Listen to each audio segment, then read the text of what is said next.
Head coach Peter বাটলারের সাথে নারী ফুটবলারদের দূরত্ব ইস্যুতে এরই মধ্যে কাজ শুরু করে দিয়েছে 7 সদস্যের কমিটি। শিগগিরই সামনাসামনি কথা বলবে দুপক্ষের সাথে। এমনকি নারী উইংয়ের কোনো গাফিলতি ছিল কিনা তা নিয়েও কাজ করবে কমিটি। নারী উইং চায় দ্রুত মেয়েরা মাঠে ফিরুক। ব্রেকফাস্ট, টিফিন কিংবা স্ন্যাক টাইমে মজাদার আয়োজন মানে অল টাইম ব্রেড।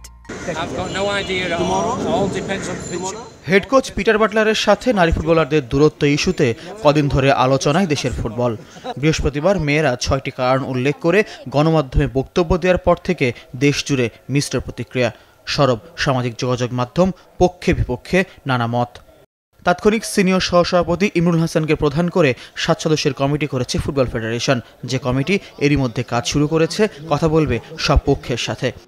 আমরা সব পক্ষের সাথে কথা বলে আমরা চাইবো, আপনারা জানেন যে মেয়েদের অবশ্যই বাংলাদেশ ফুটবলে একটা ভালো অবদান আছে, কিন্তু ভালো অবদান থাকা সত্ত্বেও এটা কারো কাছে বাংলাদেশ ফুটবল কিন্তু জিম্মি হয়ে থাকবে, সেটাও কিন্তু একরকম ঠিক না। তো আমরা আশা করছি যে একটা সুন্দর সমাধান আমরা বুঝতে পারবো। মহিলা একটা নারী উইং আছে ফুটবলে, এই নারী উইংয়ের ব্যর্থতা আছে কিনা সেটাও কিন্তু আমরা খতিয়ে দেখবো এই কমিটি।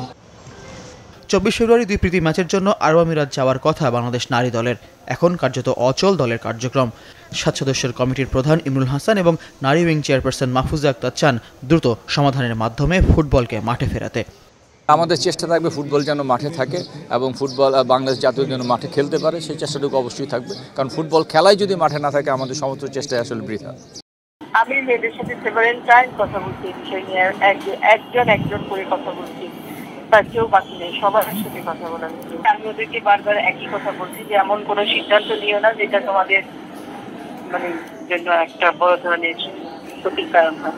আমি চাই মেয়েরা ক্যাম্পে ফিরে আসুক, তারা খেলুক, তারা ভালো থাকুক।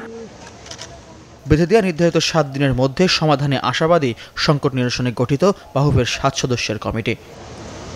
ফয়জুল ইসলাম, চ্যানেল 24, ঢাকা।